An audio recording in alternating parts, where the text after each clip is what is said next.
नमस्कार दोस्तों, bloody vibes के आज के इस खौफनाक से एपिसोड में हम लोग आप लोगों के सामने एक ऐसी अजीबोगरीब डरावनी घटना की कहानी लेकर आ गए हैं जिस पर विश्वास करना उतना ही ज़्यादा मुश्किल है जितना कि भरी ठंड के मौसम में सुबह सुबह उठकर 5 बजे नहा लेना।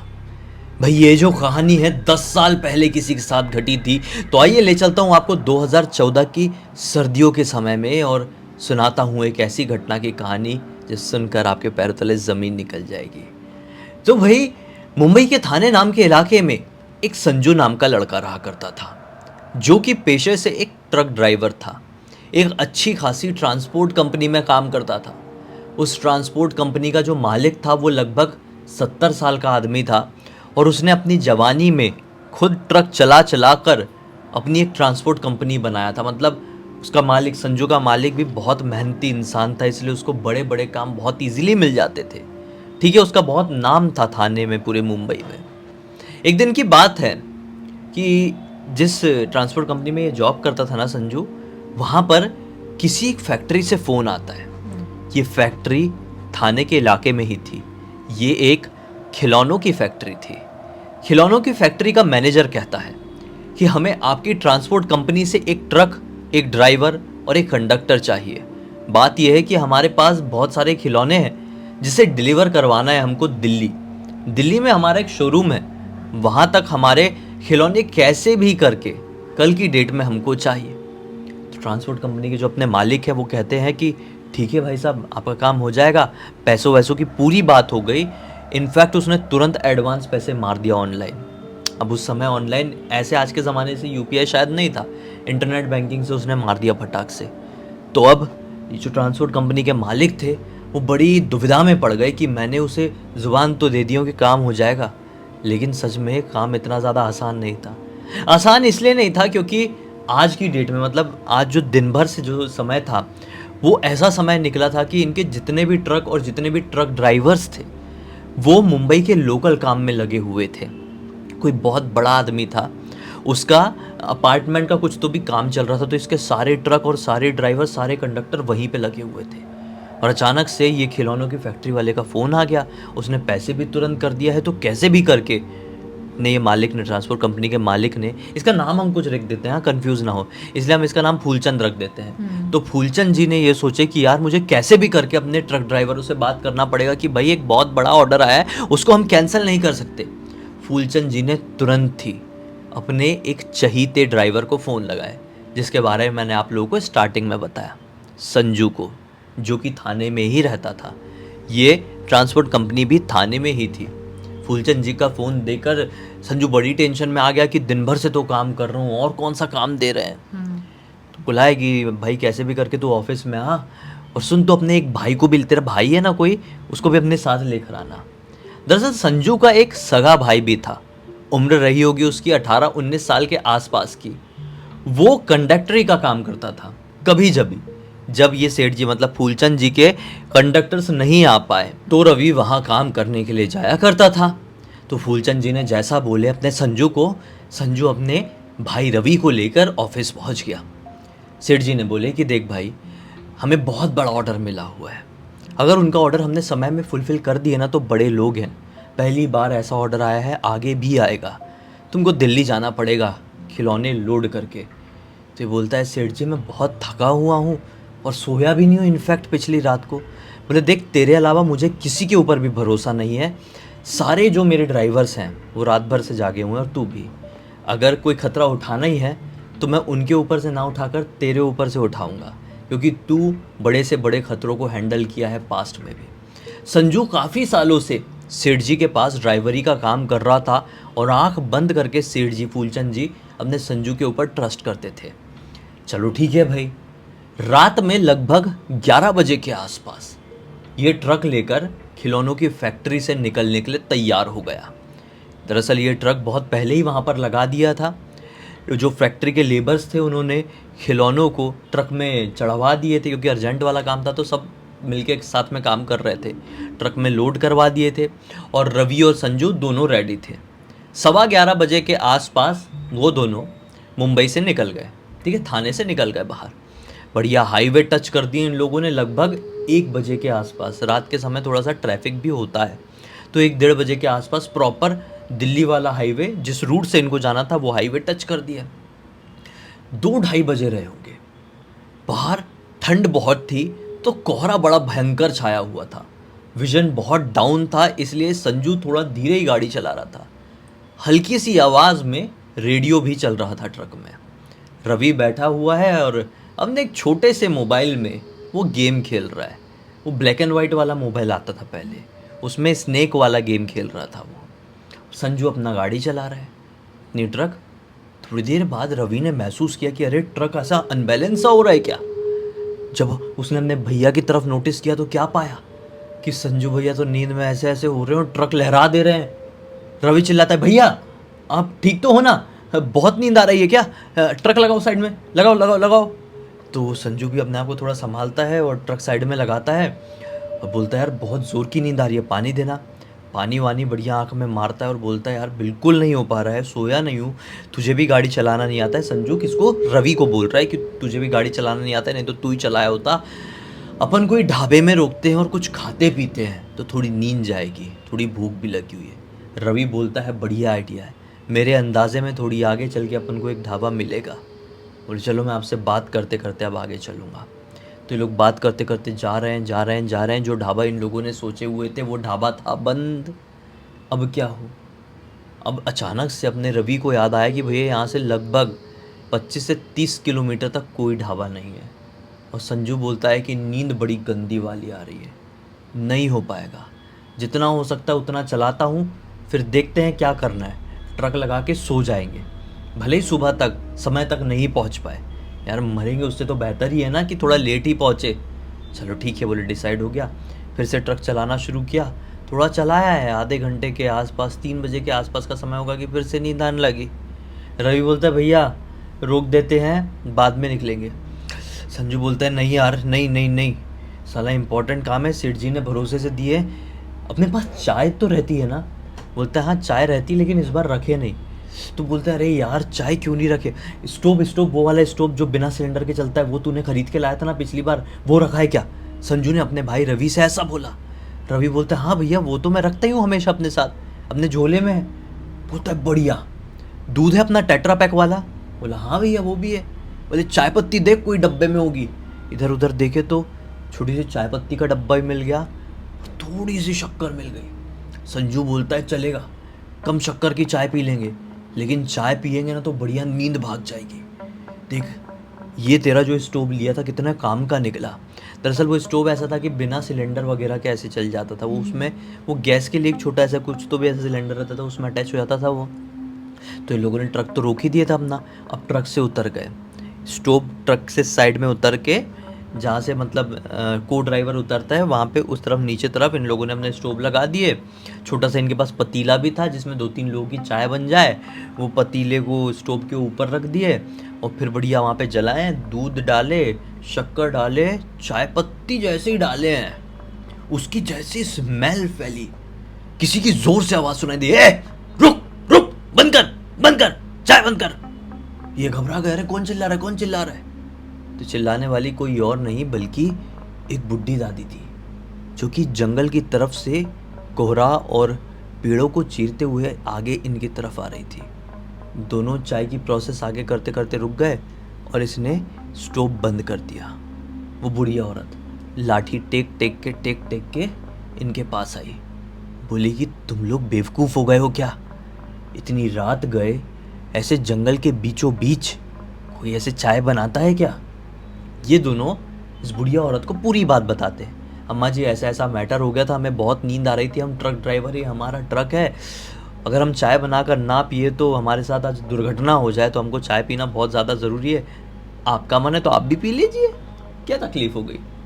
ये बोलती है, तुम्हें मेरी बातें भले ही मजाक लग रही होगी, लेकिन सच बता रही हूँ, अगर इस चाय की खुशबू मेरी बहू तक पहुँच गई ना तो मेरी बहू यहाँ आ जाएगी, और फिर वो एक बार यहाँ पर आ गई तो तुम अपने किए पर ऐसा पछताओगे कि ज़िंदगी भर खुद को माफ़ नहीं कर पाओगे। ये एक दूसरे को देखने लगे, बोले ऐसा क्यों कह रहे हैं आप अपनी बहू के बारे में, आपकी बहू इंसान ही है ना, कोई जानवर तो नहीं है जो हमें चीर फाड़ के खा जाएगी। और अगर आपकी बहू को चाय इतनी पसंद है तो आ जाने दीजिए, हम 2 कप बनाते हुए 4 कप बना देंगे। आधी 1 कप आप भी पी लेना, 1 1.5 कप आपकी बहू पी लेगी, 1 1 कप हम लोग पी लेंगे, क्या तकलीफ है। बोलती है तुम लोग समझ नहीं रहे हो, मेरी बहू वैसी नहीं है जैसा तुम अपनी सोच में ला रहे हो। मैं सच बता रही हूँ, चाय यहाँ मत पीना, जल्दी से निकल जाओ। ये बोलते हैं कि दादी जी, अगर आपको इतनी ही चिंता हो रही है, ये मतलब रवि बोलता है ये बात, तो एक काम करते हैं, जैसा आप बता रही हैं कि आपकी बहू चाय की खुशबू सूंघकर यहाँ पर आ जाएगी, तो इसका मतलब आपका घर यहाँ से बहुत दूर तो है नहीं, आसपास ही यहाँ आपका घर है, तो आप अपने घर पर ही हमको ले चलिए। हम साधारण से सीधे साधे ट्रक ड्राइवर हैं, आपकी बहू घर पर होगी तो उसके सामने ही चाय बना देंगे, चाय पी लेगी, आप भी पी लेना, आपका बेटा भी होगा ना, वो भी पी लेगा। बुढ़िया बोलती नहीं, बेटा नहीं है, घर पे सिर्फ मैं और बहू ही रहते हैं। और क्या तुम सचमुच में मेरे घर चलोगे और सच में मेरे घर पर चल के मेरी बहू के लिए चाय बनाओगे? रवि कहता है कि हाँ चलेंगे, इसमें कौन सी बड़ी बात है। संजू भी कहता है कि हाँ नींद आ रही थी, थोड़ी नींद उड़ जाएगी, पास में ही है ना आपका घर। बुढ़िया बोलती है बिल्कुल 10 कदम आगे, चलो चलो मेरे पीछे पीछे आओ। बुढ़िया लाठी टेकते टेकते आगे बढ़ गई और दोनों उसके पीछे पीछे पतीला, स्टोव और 2 4 कप उठाकर बढ़ चले। 10 15 कदम चलने के बाद लिटरली थोड़ी आगे जाके एक छोटा सा घर दिखाई दिया, एकदम छोटी सी झोपड़ी, टिमटिमाता हुआ एक लालटेन उस झोपड़ी के आगे लटक रहा है। हवा चल रही थी ठंडी ठंडी, कोहरा छाया हुआ था, अब लालटेन डुंग डुंग डुंग डुंग डुंग डुंग ऐसा करके हिल रहा था। दोनों को ही किसी औरत के रोने की आवाज़ सुनाई थी, जोर जोर से ऐसे दुख में कोई रो रही थी। ये दोनों सोचे कि ये कौन रो रही है यार। बुढ़िया से पूछे आपकी बहू रो रही है क्या? बुढ़िया कहती है हाँ, उसका रोज का है, अभी चाय पी लेगी ना तो अच्छी हो जाएगी, चलो अंदर। बुढ़िया बड़ी ताकत से उस छोटे से घर का छोटा सा दरवाज़ा खोलती है। झुकते उगते ये लोग जैसे अंदर पहुंचते तो क्या देखते हैं कि अंदर एक और छोटा सा लालटेन जल रहा है। उस लालटेन के जस्ट बाजू में एक औरत बैठी हुई है, जो कि दीवार की तरफ अपना मुंह की हुई है और अपना सर पीट पीट के दीवार में ही रो रही है। अचानक से रवि की नज़र उस औरत के पैरों तरफ पड़ती है और उसके पैर वैर उल्टे नहीं दिखते, नहीं आप कंफ्यूज मत हो, उसके पैर कटे हुए दिखाई देते हैं। एक पैर ऐसा सीधा करके बैठी थी और एक पैर लिटरली कटा हुआ था, थोड़ा आगे रखा हुआ था और पूरा मामला नीचे बह रहा था। रवि घबरा कर बोल देता है भैया ये देखो इसको क्या हुआ। संजू भी घबरा गया, स्टोव पतीला सब साइड में रखे, तुरंत औरत के पास जाने लगे और बुढ़िया बोलती रुको दूर से बात करो उससे, क्या हो गया तुम उसके पास क्यों जा रहे हो? तो संजू बोलता है बुढ़िया को देखिए आपकी बहू दर्द से सिर पीट पीट के रो रही है, उसका पैर कट गया, आप बोल रहे हैं कि दूर से बात कीजिए, उसे हॉस्पिटल ले जाने की ज़रूरत है। बुढ़िया बोलती है कि अरे तुम भी क्या, मैंने बताई ना उसका रोज का कुछ ना कुछ लगा रहता है, आज ये लगा हुआ है, चिंता मत करो, चाय दे दो वो ठीक हो जाएगी। वो भी रोती रोती चुप होती है, हाँ चाय दे दो मुझे, मैं ठीक हो जाऊंगी, ऐसा बोलती है। दोनों एक दूसरे को फिर से देखते हैं और धीरे से खुसखुसाते हैं। मुझे लगता है कि यार अपन ना बहुत गड़बड़ जगह फंस गए हैं, ये दोनों सास बहू पागल हैं, इनके चक्कर में और पड़े रहे ना पुलिस उलिस आएगी, इसका पैर कैसे कटा, इसकी हालत कैसे हुई, तुम लोग यहाँ तक कैसे पहुँचे, दुनिया भर के सवाल हमसे पूछेगी। उधर हमारी नौकरी जाएगी और इधर खिलौने वाले को उसको खिलौने नहीं मिल पाएंगे। साला इसको छोड़ो छाड़ो, इसको चाय बना के पिलाओ और निकलो यहाँ से, जल्दी से चाय चढ़ा। संजू ने रवि को बोला। रवि तुरंत अपना स्टोव वापस से जलाया और तेज में फुल आंच में चाय बनाने को रख दिया। चाय बन गई। तब तक अपना ये संजू एकदम शांत खड़ा है और कभी बुढ़िया को देख रहा है, कभी औरत को देख रहा है, कभी औरत को तो कभी बुढ़िया को। ऐसा देखते देखते चाय बनने तक का समय कट गया। अब चाय उसने छनाया, कप इन लोगों के पास थे, 4 5 कप तो ये लेकर आए थे। चाय छनाया, सबसे पहले बुढ़िया को दिए, बुढ़िया ने पकड़ ली, फिर अपनी 2 कप साइड में रख दिए, फिर 1 कप लेकर संजू उस औरत की तरफ गया। अभी तक उस औरत का चेहरा इन दोनों ने नहीं देखे, उस औरत का चेहरा दीवार की तरफ ही और ये लोग उसकी पीठ की तरफ खड़े हुए हैं। संजू ने जैसे ही उसको चाय दिया, औरत ने ऐसा हाथ बढ़ा के पीछे ऐसे चाय लिए और एक ही बार में गुम पी गई। गर्मा गर्म चाय, इतना बड़ा कप था, एक ही बार में गुम। तो संजू बोलता है, अरे अरे अरे आपने ये क्या करी? वैसे ही आपकी तबीयत खराब है, आपको इतनी चोट लगी हुई है, एक ही बार में इतना गर्मा गर्म चाय आपने अपने मुंह में डाल ली, आपको कुछ हो जाएगा, आपका गला जल जाएगा। औरत बोलती है, क्या गला जलेगा रे? अगर इतनी सी चाय से कुछ जल सकता है तो तू इसको क्या कहेगा?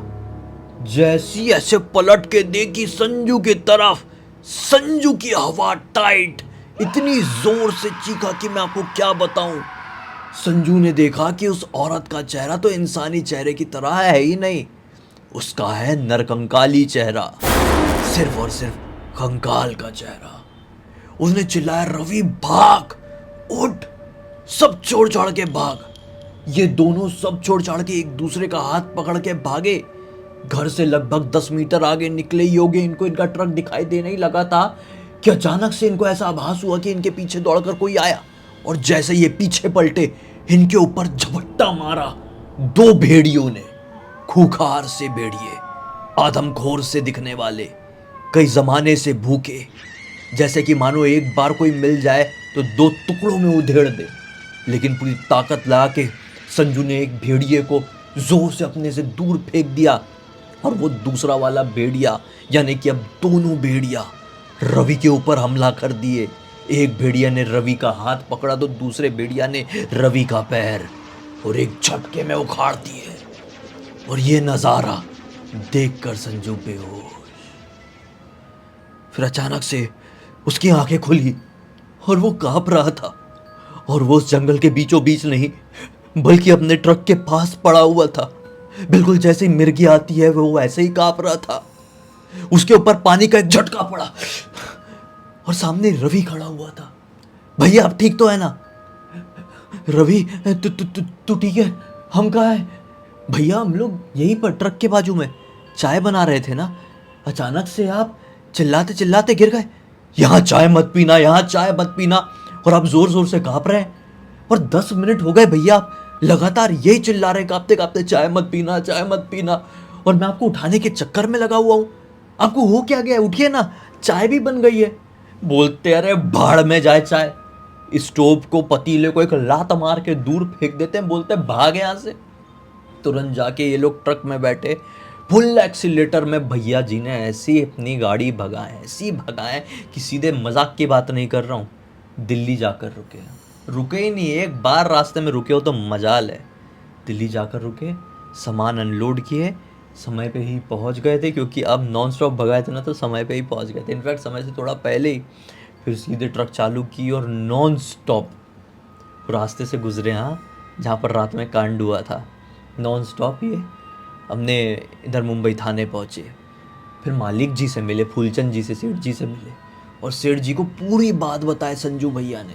रास्ते में रवि को भी बता दिए थे, और रवि ने बोला भैया हम तो यहाँ से उठ के कहीं गए नहीं थे, आप ही बस ऐसे अचानक से चिल्लाने लगे, ऐसे कांपने लगे और गिर गए। तो फूलचंद जी ने फिर इनको बताए, बोले देख बेटा संजू, रवि, तुम लोगों ने जीवन की एक बहुत बड़ी गलती कर दिए थे, जिसके कारण तुम्हारी जान जाती जाती रह गई।